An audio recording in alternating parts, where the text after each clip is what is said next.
ओङ्कारलक्ष्मीरूपेण विष्णोर्हृदयमव्ययम् विष्णुमानन्दमध्यस्थम् ह्रीङ्कारबीजरूपिणी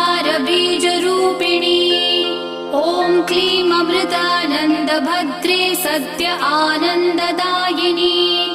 ॐ श्रीं दैत्यभक्षरदां शक्तिमालिनि शत्रुमर्दिनी तेजःप्रकाशिनी देवी वरदा शुभकारिणी ब्राह्मी च वैष्णवी भद्रा कालिका रक्तशाम्भवी आकार ब्रह्मरूपेण ओङ्कारं विष्णुमव्ययम् सिद्धिलक्ष्मी परालक्ष्मी लक्ष्म्यलक्ष्मी नमोऽस्तु ते सूर्यकोटिप्रतीकाशम्